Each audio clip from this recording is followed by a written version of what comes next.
To get better at archery, focus on the distance between your ears. That's the one that seems to get me. You're listening to the Letdown Podcast. It's like buck fever. One shot at a time. That's a big buck.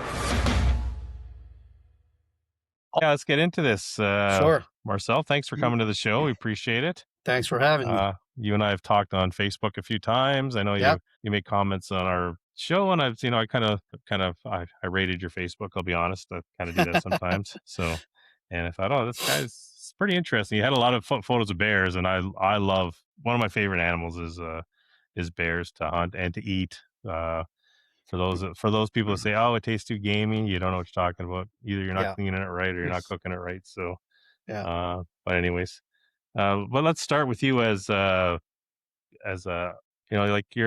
you're not full-time. You're not a full-time archery shop. You've got a full-time job. You're a welder, right? Welder by trade, but I haven't been on the tools now for since 2010. Oh, really? Okay. So I manage the welding department at our shop where I work. So right on. Yeah. Okay. Yeah. So and you do run an archery shop on the side, like kind of part-time. Yep. And my wife calls it my hobby. and you still compete and you still hunt, correct? Yeah. So why do you do all these things? Like, what is it that drives you? Just a passion, man. Yeah. It's just something I love to do. And I, believe it or not, I hadn't hunted in 25 years. My brother was always after me. He said, why don't you go for your archery permit and all that? And I said, yeah, I should. And he wanted to bring me bear hunting. He said there was nothing better to bow hunt than bear. Finally, I agreed. And 2 hours I sat in that stand, I killed a beautiful pooping young bear. And that was it, man. I was hooked. So, and then that because I grew up hunting, ever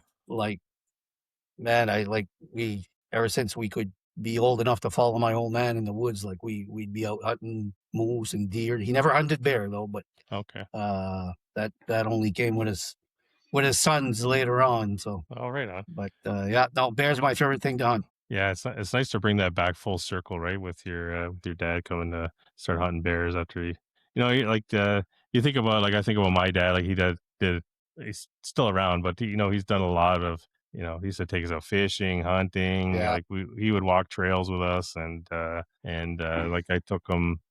He hadn't moose hunted for a while, and we went moose hunting, and my brother and I finally got one, and it was he was very happy. Like, to see one of his boys shoot a moose. So because we'd been on parties with him, we've been on hunts with him, but we never got to actually shoot one ourselves. So yeah.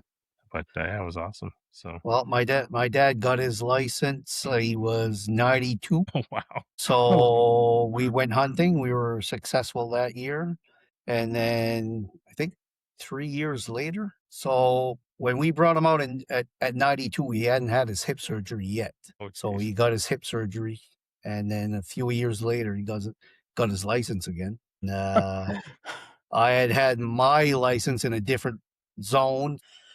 It split the group. A couple of my brothers went with him. I think he was, I'm going to say 96 or 97. Wow. At the time. And they got a real nice bull. But that was his last hunting trip. He's 99 now. So wow. Knocking on 100. So oh, that's awesome. Yeah. That's pretty awesome. Yeah, his hunting days are over though. Yeah. Did he shoot it with a bow, crossbow? Rifle? No. My old man never hunted with a bow. He never shot archery or anything like that. That was all us growing up. Like we were shooting. We were making our own bows with friggin'. When you say stick and string, that's what it was there. Yeah. That's funny. Like, we've had a few guys on it, even Griv, like George Riles. He started with his dad gave him an arrow, and he went out and tried to figure out how to make a bow to fire that arrow. Yeah. Mark DeCuna made his own bows. He's from Africa, and he was making his own strings and out of tennis racket strings, and it's amazing, right? Like, just the flight of the arrow, just, I don't know what it does to you. It just hypnotizes you. I don't know. Yeah. Just to see that arrow go. So just to back it up just a little bit, so you run, like I was saying, you run a part-time archery shop. Yep. JMZ, right? JMZ Archery. Yep. Yeah. Why'd you start that? Well, I always liked to work on my own stuff. So basically, I was building myself a shop to work on my own stuff. But at the time, Bass Pro Shop and Cabela's were opening up in Moncton. Like I'm only like a 20-minute drive from Moncton. And they were opening 2 stores in one spot. And the only elite dealer that we had somewhat locally, they basically closed their doors, and the rep at the time encouraged me to, because I was already shooting for elite at the time, and he encouraged me to take over the dealership for elite and basically open my own bow shops. That was in 2016. So ever since then. So But you I had only been back in archery for a couple of years because I gave it up because in in 89, now I'm dating myself. 90. Somebody put a target rifle in my hands, and that was it, man. oh boy, I sold my, because I competed for about, I'd say between 8 to 10 months in archery. Yeah. And like that was before they had real 3Ds. Like it was basically a butt with a paper target of an animal on it. And that's what the competitions were at the time. But then I fell in love with target rifle. And I did that for quite a few years. 98, I walked away from it to get married and start a family. And that was one of the best decisions I ever made in my life. And she's not even listening. And when my oldest son, I think he was around 7, because my brothers never gave up archery. Like they kept at it and all that. And so they were shooting at our local club, and my son wanted to go watch him, and so we went to watch him shoot. And he said, "Geez," said, "I think I'd like to try that, Dad." I said, "Yeah." Said, "I think I'd like to get back in it too." So that was in 2014, and I've been back in archery pretty seriously since then. So. That's awesome. So was your son ever got you back in? That's cool. Yeah. It's basically my son that got me back in, and then he decided he didn't want to do it anymore because didn't like to practice. So I said, "Well, son, if you don't practice, you can't. I'm not going to drag you to tournaments if you don't practice." All right. And he was fine with that. I think his biggest deal was going to the restaurants at noon. Okay. That's hilarious.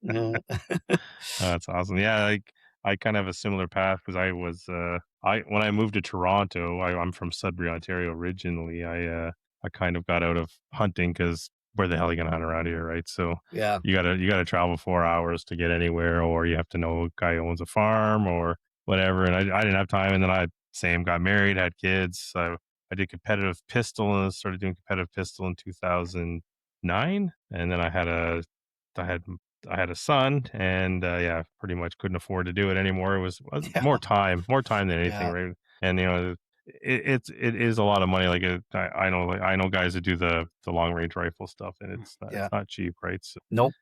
And they're all retired, and they're all their kids are gone. So everyone that was like I was on the national rifle team and all that. Oh, really? Wow. Everyone that did it like real heavy was either working for the federal government, which at the time, if you worked for the federal government, you would be paid your full wages to go compete. Like if you had to take time off, you still collected your pay, which is the last year I competed. That was in 98. I was supposed to go to Worlds in Johannesburg, South Africa.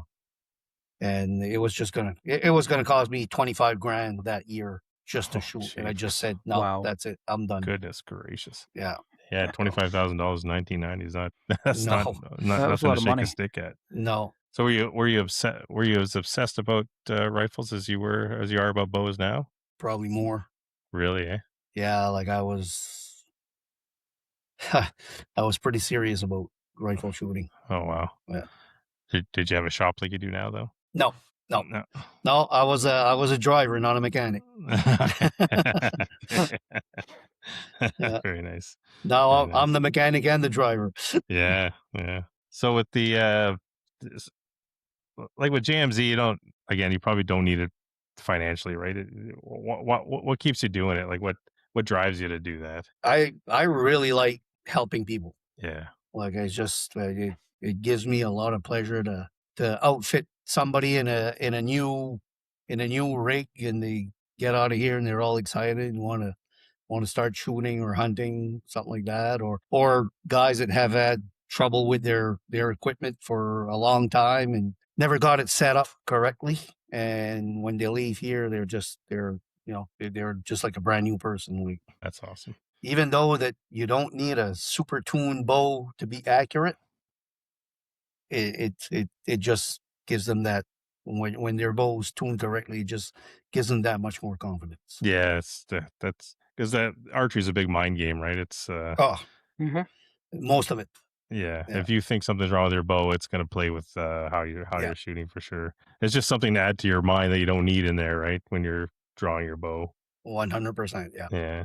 So I guess like how many setups do you see in a week or a year? Like how many people come in to just say? It goes in spurts. Like I can go 3 weeks without seeing a customer. Okay. I get a lot of calls, and I'll bring stuff to tournaments when I'm going up. Oh, right. Like the past 3 weeks, I've been sick. I've had Oh, this dear. hacking cough that I wasn't seeing anybody. But my bow case is full. I gotta shoot up in northern New Brunswick Saturday, and my bow case is full of stuff that I gotta bring up to customers up there. So even though that I was out of commission, I was still selling stuff. So yeah, given your kind of your working in the shop and stuff, what's the most common thing you think people blame that isn't the problem with their bow? What I'm not sure I'm following what you mean. Like People like what problem do people bring to you that usually you're like, oh, that's not really a problem with their bow? Well, again, a lot of people blame their equipment, and the equipment is going to do exactly the same thing time after time after time, as long as you're doing the same thing. So if one time you're gripping that bow so friggin' hard that you're white knuckling it, and then the next time you got a relaxed hand, well, your shot's not going to be the same. But if you do the same thing every time, the bow's going to do the same thing every time. Right. Repeatability. Right. I've shot groups at 60 yards that were like phenomenal groups, and my bow had like a 4-inch tear in paper at 7 yards. And it's that's when I was just starting out. Like I didn't know any better. Yeah. So anyway, and the way that I found out, I was at a tournament, and we had a shot that I had to thread the needle pretty much between two trees, and I blew an arrow. I'm running like, what the hell did I do there? And then I just kept shooting. Everything was going fine. And we came to the second course in the afternoon, had a similar shot on a different target, blew another arrow. That was a 3-hour drive from Nova Scotia, racking my head like, what the hell happened? And when I got home, I told my wife to take a slow motion video. Like this was before I had a bow shop. I got my wife to take a slow motion video of me shooting the arrow from, she took the video from behind me, so it would capture the arrow flight. Mm-hmm. Yeah. And I had like a wicked kick, and that's what was happening. Like the arrow, wow. It was the tail end of the arrow that was catching the trees on the way by. Yeah. So That's crazy. anyway, that's when I said, okay, let's start paper tuning now. at least we'll have an arrow at least it's leaving the bow straight. Yeah. Now, that being said, like Paige Pierce has broken the record in Reading, and they showed her arrow flight in slow motion. It was the same thing. Like she had a real bad kick, and she said, before anybody comments, I know but she group tuned her bow, and that was the result that she was getting. And it's like I said, like the bow is going to do exactly the same thing every time if you do the same thing every time. Yeah. Repeatability. Yes. I've had this discussion with many folks at the club. It's like, oh, it's my bow. It's like, no, it's probably you. Yeah, exactly. I was watching you shoot, and it's probably you, because I know when the bow's not working for me, I know it's always me. So yeah. Like I'll set up a bow and it shoots a perfect bullet hole, and I'll get somebody to shoot it, and they might have a slight tear or something like that. And if I know that they're not doing it really the way that I'd like to see them hold the bow. Like I'll give them some advice on how to properly not grip the bow, but let the bow sit in your hand. And I've seen people like shoot a perfect bullet hole 2 shots in a row, and then all of a sudden like tear on one side, tear on the other. Like it's just it. And I tell them it's what you're doing with your bow hand. Yeah.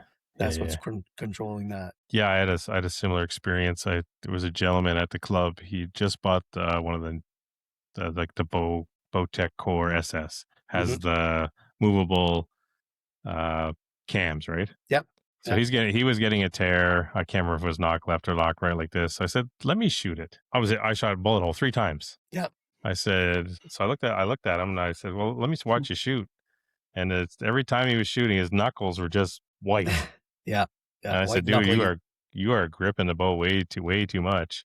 Yeah. And he couldn't stop doing it. So I said, well, luckily for you, the Bowtech, and I can get you to shoot a bullet hole, but I don't know if that's going to help you because you're gripping it too tight. It's going to, you're going to, unless you torque it the same way every time, you're going to have issues. So, but he left happy that he was getting a bullet hole. So, yeah. Whatever. Yeah. So anyways, let's talk about your competitive side. Like so you compete locally. Do you compete provincially, nationally? Yep. Okay. Provincially, all across Atlantic Canada and Eastern Canada, and I go to. Usually, I do nationals. First nationals that I did was Windsor in 2016. Okay. So yeah, that was a long drive. That's actually where I met Bruno for the first time. Yeah, we've had him on the show. He's a great guy, actually. Oh, he is. Yeah. Yeah, he's helping us out there. We're running provincials here in Ontario this year, and I tried to get some ASA targets, but I don't know, like running a club, it's hard to afford these things, right? So we're kind of talking to him and we're trying to make a deal with him so that we can have Mackenzie's. But yeah, he's such a great guy. Like he always offers to come out and then help our 3D team and that sort of thing. So yeah, fantastic guy. So well, he's a good guy for advice, that's for sure. I totally agree. Yeah, we've got it. We've got a lot of skilled archers here in Ontario. I'd like to go out east because I know you guys have some pretty good shooters out there as well. So yeah, yourself being one of them. So yeah, we got a few killers over here. Yeah, I know. I don't count myself in one of those, but there's a few youngsters there, man. They're pretty solid. Awesome. Well, you saw last year at Porcupine Hollow. Yeah. Hunter and K50 Hunter. It was Darren Matthews that was in first place going into the shoot-off, and Ryan Bennett was in second place to Christopher Perkins in K50. So yeah. You guys, do you guys have a lot of like ASA courses out there? No, but we're starting to. So this weekend coming up is going to be an ASA indoors, but it's in an arena, so it's full. Oh, that's awesome. It'll be the full distance. That is so nice. Awesome. Yeah, we're trying to. We're talking to a few people to try to get something indoor here in Ontario. It's biggest province, and we can't get like a nice indoor venue. Yeah. Well, you guys are so widespread, though. Like, yeah, it is. Yeah, for sure. Well, yeah, when they held nationals in Thunder Bay, I'm like, can I go? Because it's a 12-hour drive from Toronto, right? Man, people don't realize how big this province is. And yeah, longest drive in the world to go drive through Ontario. Well, yeah, one end to the other is almost 20. Well, actually, from Toronto to like Red Lake, for example, which is on the border of Manitoba, that's a 24-hour drive. Yeah. Wow. So yeah, it's a long drive. My brother actually he worked in a mine up there at Red Lake. That's a long drive. So yeah, sorry, I lost my place here. I apologize. It happens. Notes. Yeah, it happens when you get old. So wait till I get my age. Are you competing K50? Or I'll be competing in super seniors. Super seniors. Yeah. Oh yeah. I'm in the senior class myself. We still got Justice still a youngster here. So hold on, there's a super senior class? Yeah. They got this year they came out with a super senior for 60 plus. Oh wow. Okay. I never would have guessed. You're 60 plus. And seniors is 50 plus, right? Yeah, that's me. Yeah, I get to compete with a bunch of killers at Yeah, at yeah, you do. Yeah, Southern Canadian Classic this year. So, yeah. and at I think my wife and I are going to make the Perkins one. Okay. So we're Are looking you for going that. to Rogues? I won't be able to make rogues, unfortunately. Okay. I still have two youngish kids, so they do Mm-hmm. soccer. They hate archery, by the way. So my wife hates when I say that, but it's true. So You yeah, can't so force yeah, them. no, that was the problem when they were young. I tried to get them into it, and I kind of put a little too much pressure on them. And Yeah. like as a coach now, I see parents doing that. I'm like, guys, like, and Griff said it when he's on the show too. You can't expect these guys. They're not going to be Levi Morgan tomorrow. They're not going to be Matthias Fullerton, right? They're just Right. you got to make them love it. You got to make them Yep. love it. Because Yeah. if you don't, when they turn 15, they're going to say, I don't want to do this anymore. Yeah. So I don't know what Griff's recipe is, Ben, but he's turning out some killers. he is for sure. Yeah. Yeah. I love watching his show during the Christmas break when he has a school there. I think they come from all over the US. Yes.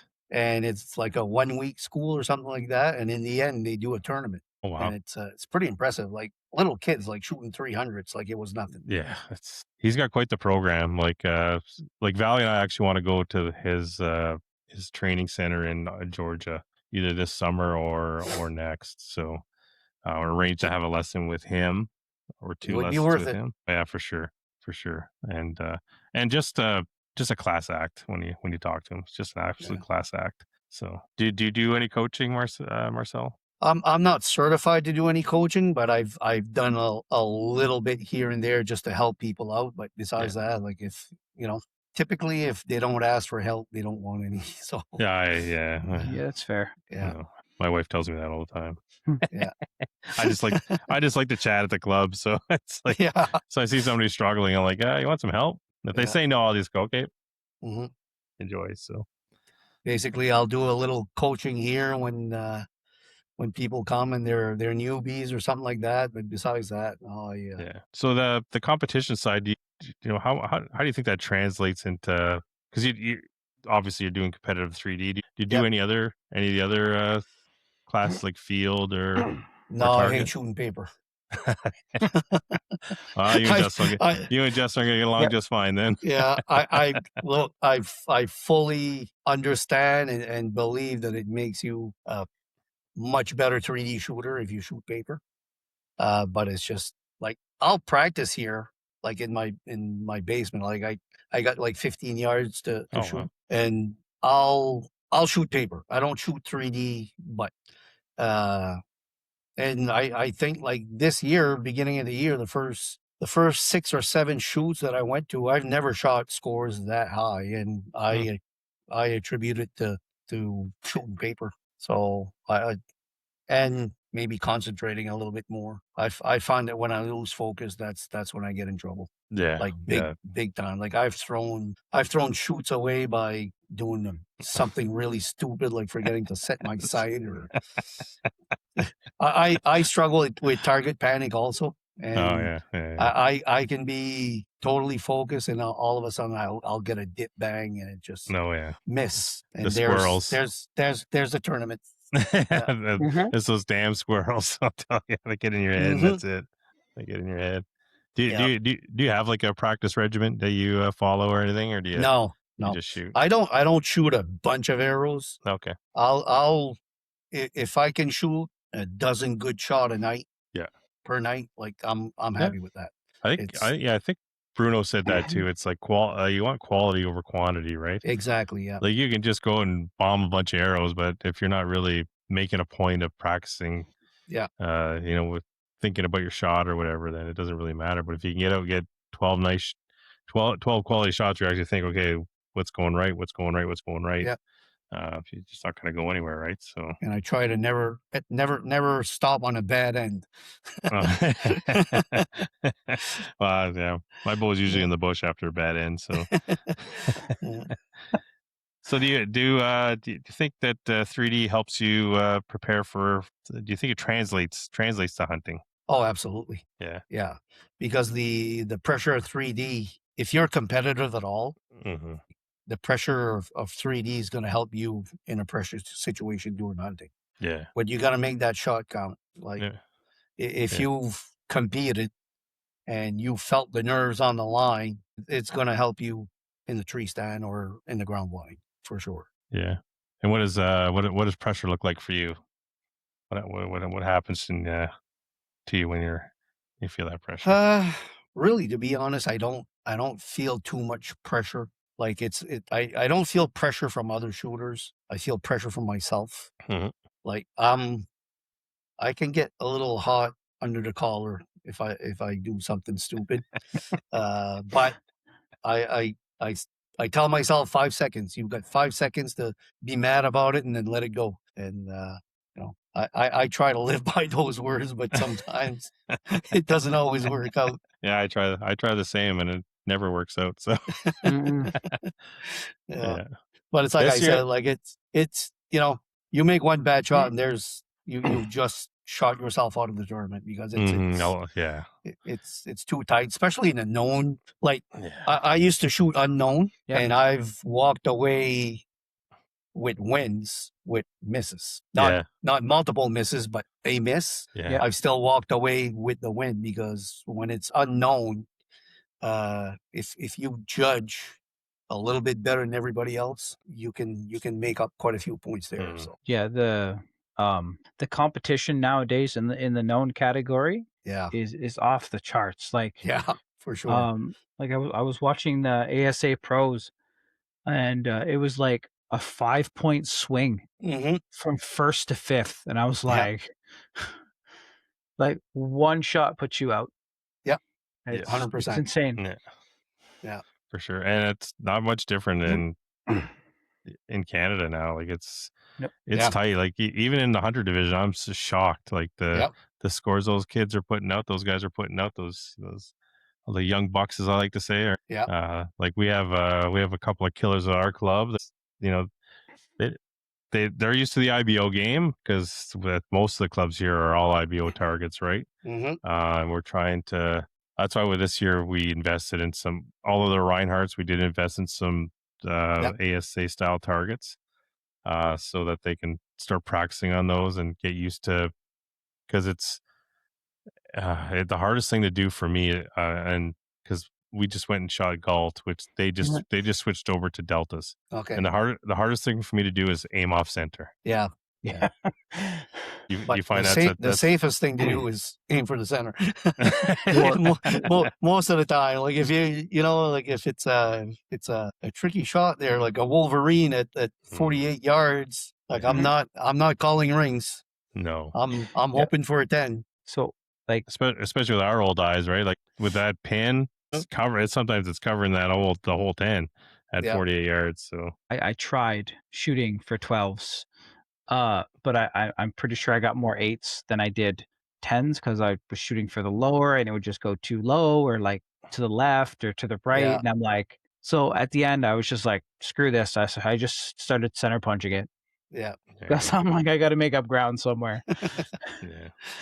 So, but the thing about ASA versus IBO, let's say you shoot an 8, you only have to shoot one bonus ring to make up for that 8. Yeah, you're right. In an IBO, you got to shoot two bonus rings to make up for that 8. So but I like the game though. I like ASA better also.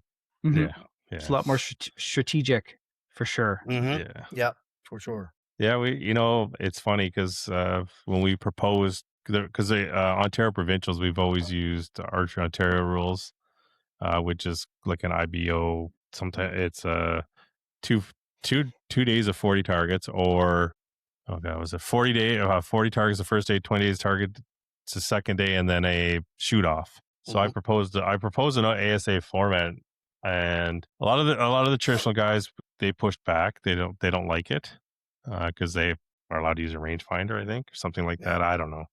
Or I'm like, you don't have to use a rangefinder. Like if you want to go out there and just shoot it the way you always shoot everything else, go ahead, right?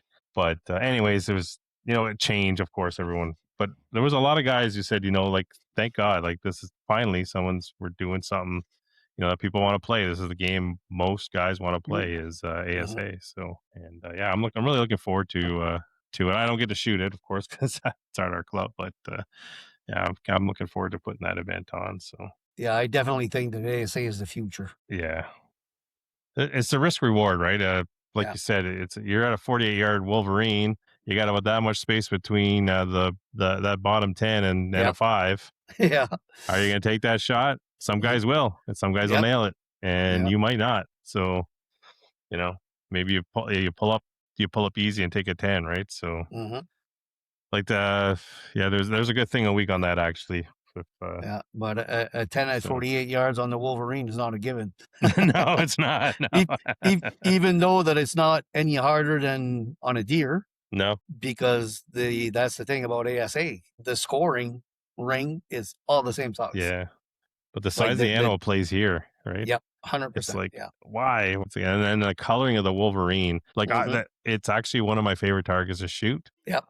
I normally get a 10 on it because of that big line across the center. Yeah. And it's kind of where I aim. I don't get a 12 on it, but if it's a far Wolverine, I'm shooting center and I'm shooting at that line, and I'm probably going to get a 10. So, but like you said, the ring's a 5-inch. It's a 5-inch ring on all of them, right? So, exactly. So let's get into your hunting. Like, sure. You've got some. I know you love bears. Yeah, that's my favorite. Yeah, and then I guess in New Brunswick, are you allowed to hunt over bait for bears? Yeah. Yeah, it's the only way to hunt them. They're extremely skittish. So to try to spot and stalk bears in New Brunswick, I don't know. Maybe some people have, but it would be awfully hard. And you got do you get thick bush there? Is it like Ontario? Yeah, the woods are super thick. Yeah.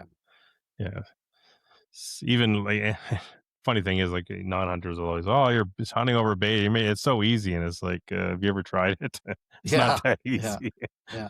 It's easy if you just want to kill a bear. Right. But we target mature boars. Oh, okay. And hunting over bait is the best way to be able, because look, there's a lot of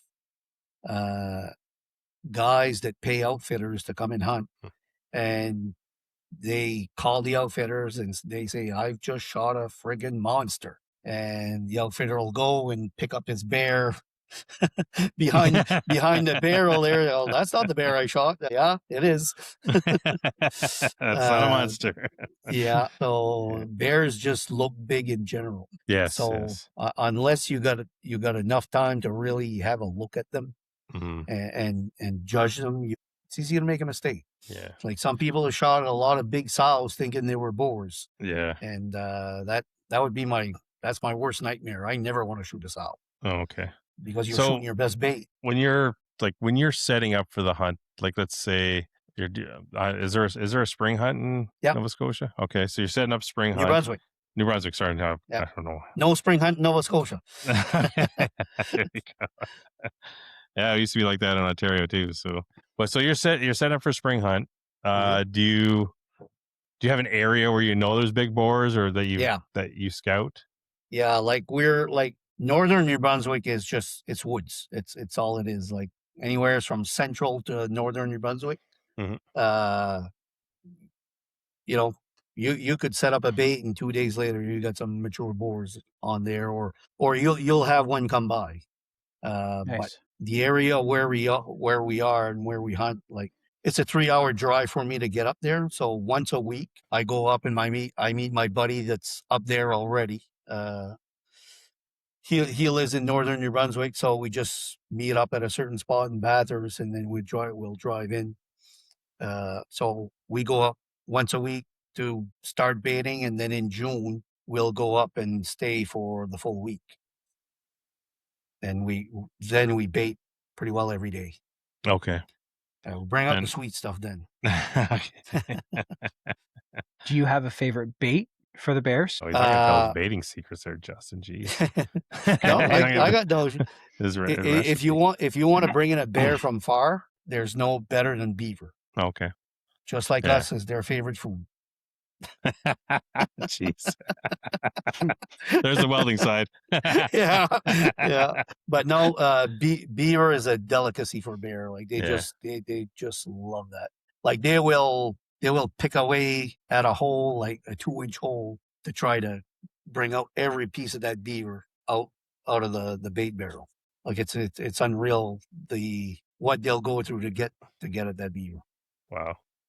And once we're sitting for hunting, there's no better thing to keep them busy than popcorn. Mm-hmm. So you just spread the popcorn all over, and they will just, because if it's just little pieces, so they can't take a piece and walk away with it. Yeah. Now Yeah. bears love bread and stuff like that, but you put a loaf of bread in a barrel, he'll pick up that loaf of bread and take off. Yeah, he's gone. And go eat it somewhere else. He'll come back. Yeah. But it's not keeping him busy. So the best thing for keeping bears busy at a bait is popcorn. Yeah. That's my secret recipe. And it's light. Yeah, exactly. You can have like 4 garbage bags carrying it, and you're like, yeah, this is. Whereas I remember my brother had suggested dog kibble one year. Yeah, that just holy it makes a mess. mackerel. That is heavy stuff. And yeah, when it gets wet, it's gross. Yeah. And you can smell it. You can smell it in your tree stand, that kibble. Oh, gross. Yeah. I mean, But, it's a scent that'll bring in bears. Oh yeah. But my buddy that I hunt with, he owns a restaurant. Okay. And we get a lot of leftover fried chicken and stuff like that. Oh, nice. Nice. Yeah, he'll stock up for a full year. We got some good stuff to feed him. But the other trick I use, and I don't know if anyone else does this, but I buy a big jar of peanut butter. Yep. It's huge, Costco size. We buy a bunch of them, and then I spread it all over where they put their nose in at the barrel. Yep. So when he puts his face in, he gets it all over his fur, and he's carrying that all the way through the bush. Yeah. And it's honestly, like bears. Like I said at the beginning here when we're talking, I love bears. Yeah, they grease on the ground so that they'll get that on their paws and track it all over, so it brings in more bear. And if we like, this is something that I seen my brother do, the guy that started me back into hunting. If they're not hitting the bait right, like within a couple of days, he'll do a honey burn. Okay. When it's windy. Yeah. And that night bears are all over the bait. Yeah. Yeah. I have a Finlander buddy. He does the same thing. Yeah. He'll do a bunch of honey burns. He'll get it. He does them in quadrants. He'll put them out, and then he says that brings them in. If they haven't been coming in, that'll bring them in. Yeah. So. And actually, June's the best time to hunt bear, I find. Just rut starting, and I find sitting before there's mosquitoes is almost a waste of time. It's like fishing. Yeah. In Ontario, it's black flies in May. So, goodness gracious. So you've got some bears back there. Which one was your favorite, you think? My favorite mount is not that one, but the one in the other corner. That corner over there. Yeah. He's got the big white V. And that was, I like that one because it was the target bear. Like my biggest bear that I shot, we didn't even have him on camera. Oh, really? Yeah. We had a few nice ones, but when this one showed up, like I just looked behind me and I seen this block of a head, and I said, wow, there's a big one. I was at full draw, a full minute before he came into the frame I got it on film, and like I was at full draw, a full minute. I'm trying to breathe because the worst thing you can do is hold your breath. So you're trying to control your breathing there, and just being at full draw sometimes can be a little bit hectic. So, yeah, and he had the vitals right behind trees, and he just stayed there. No, I had to thread the needle. Oh, jeez. Very nice, very nice. And I think you were. I don't remember me. I don't know if we caught it on camera. We were talking about some of your bears, Pope and Young. I don't know if you want to. I don't know if everybody knows what that is. Do you want to maybe get into that a little bit? So how Pope and Young works. Pope and Young, it's like Boone and Crockett is for rifle or firearms. Crossbow would fall under Boone and Crockett also. Oh, really? But Pope and Young is for archery, and that's just a system of scoring that they adopted. Basically, they score exactly the same way as Boone and Crockett. So for bear, you measure the width of the skull and the length. You add the two the two measurements, and that's what gives you your scores. Because a lot of people say, "Oh, well, my bear was bigger." Well, yeah, okay, he was heavier, but you can't score a bear by judging the weight, because a bear can gain 30% of its weight from spring to fall. Mm-hmm. So, but the one thing that'll stay the same is the skull size within the year. So, Yep. To say, well, my bear was bigger, it was heavier. Well, that's not how That's not how it's measured. measured. So they go by skull size. And I think I that's the fairest way to do it, actually. yeah, So I know out west they judge a lot of bear by how they square. okay, So basically, they'll measure from nose to tail, and then from wingspan to wingspan. They add up those two measurements and divide it by 2. okay, So, and that's how they say, oh, it was a 7-foot square bear, which is a big bear. okay. And which one's your biggest? What was the size of your biggest? My biggest one was 19 and a 16 net. It was 19 and 4/16, what we call green. When you take the hide off, you take a measurement when it's a green skull, when it's wet. Okay. But then you got a 60-day drying period before you can actually have it officially scored. Okay. Yeah. You have that one mounted up there? Yeah, it's the center one, the one that is only a shoulder mount. Oh, awesome. Yeah. And so I know you were just talking about you draw down on a bear. Like what at that moment, like what actually matters the most when you've got that bear in your sights? Just the right time for him to give you the opportune shot, because it's not long shots. They're not hard shots to take. You just you want to double lung the bear. Forget about trying to take hard shots or something like that on a bear. It's too hard. You want the middle horizontally, and you want about a couple to 4 inches beyond your shoulder. A lot of people like to say middle. I hate that saying, because if you look at middle of the middle, you're shooting in the liver. Right. So, or close to it. So yeah. There's a saying. There's a guy at West who's got T-shirts, and he calls it the shittle. So it's the middle between the middle of the middle and the shoulder. Calls it the shittle. The shittle. And for all the non-hunters out there, do you eat bear? I do not, actually. Oh, really? Yeah, I've got a dread fear of trichinosis. So what do you do with all the meat? Basically, by the time we get them out of the woods and all that, the meat's no good anyway. Okay. So it's not wasted because something else eats it. Okay, that's fair. Okay. Yeah. So it gets consumed one way or the other. Yeah, at the end of the day, like it's there's something to be said about. So maybe I'll be going down a weird road, but like conservation. So people don't realize, like, when you talk about hunters and what they do, like, and when everyone talks about, I gotta leave the animals alone, and conservation, it's like, but for since the beginning of time, we've always been part of the ecosystem, right? Yep. We're the ones who take out predators because we have to protect ourselves. We are the apex predator. Right. Exactly. So if nobody's taking care of the bears, you get too many bears. If no one's taking care of the wolves, there's too many wolves, right? So because the prey can't do that, right? Nope. They don't. They're the things that those guys eat. So the calf moose or the calf deer cannot, or the fawn cannot defend itself from a bear. Right. Exactly. So or even an adult deer can't defend itself from a bear. And where we hunt, like, there's a reason in New Brunswick that we can kill 2 bears, because they are in abundance and they're getting more and more populated every year. So people that say, well, why are you hunting it if you don't eat it? I'll just answer, well, do you hunt coyotes? And they'll say yes, and I'll ask them, well, do you eat the coyote? So that pretty well ends the conversation right there. Yeah. So they're kind of a nuisance animal now. It's predation control. Yeah, for sure. Yeah, awesome. That's the way I look at it anyway. Sure. I have total respect for that. So, like I said, like when people talk when they talk about animals and forests and what have you, they don't understand. Like, we are part of that ecosystem. We always have been. Yep. And as soon as you take man out of that ecosystem, it's not balanced anymore. 100%. Yeah. Like they stopped the grizzly hunt in BC, and look what happened to that class last fall. there's a grizzly that attacked a class of kids. Yeah.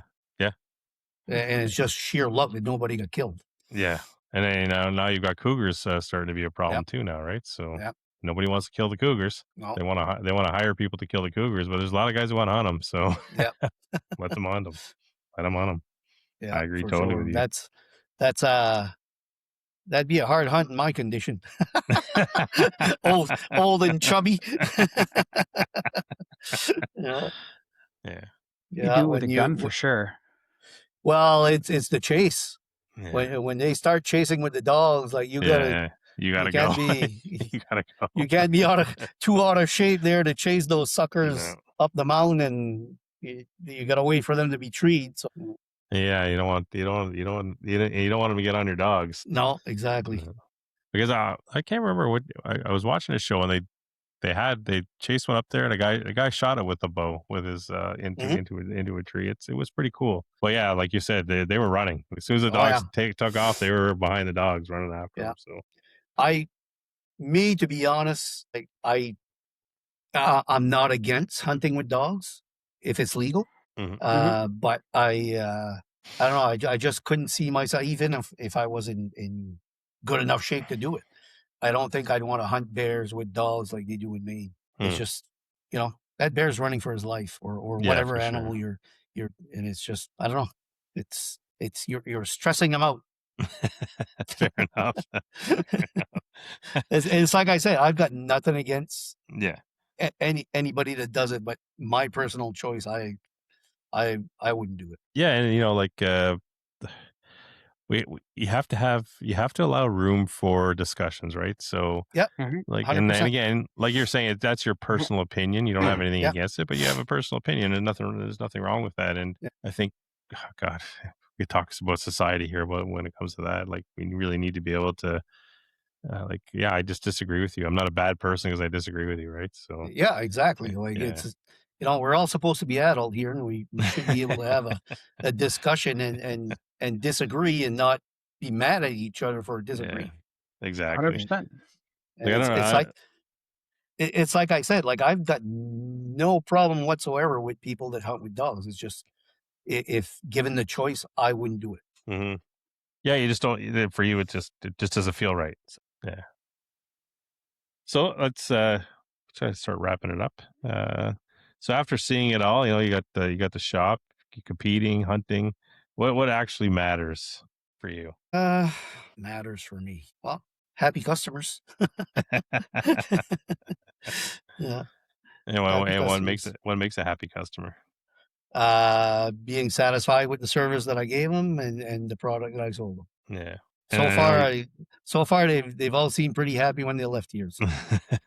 Because I know you said earlier, and stop me if I'm putting words in your mouth, but you said you like helping people. So it's more than just you have a shop and people come in and you give them a service. You actually enjoy 100%. doing that, right? Yeah. Like, basically, I started the shop to not stress the family bank account, because I love to go compete and I love to go hunt, and it's all stuff that costs money. Okay. So I figured, start a bow shop. I could make a little bit of money, enough to pay for more my tournaments and stuff like that. And that's how I started.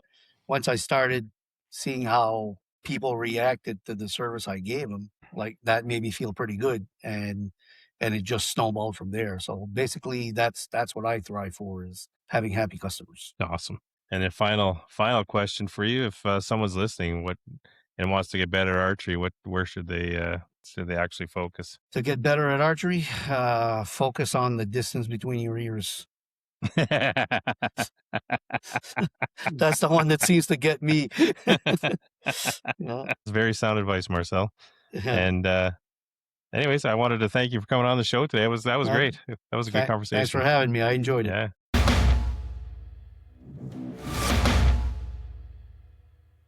I'm Justin Harrison. You can find me on Instagram at Justy_785, or on Facebook.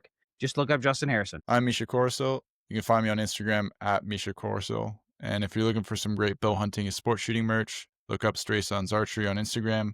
The link to our Shopify is in our bio. I'm Chris LaFleur. If you want to find us, the show is Letdown Podcast on Spotify and YouTube. And on Instagram and Facebook, you can find us at the Letdown Podcast. Catch you next time. This was The Letdown. Thank you for listening. This was The Letdown.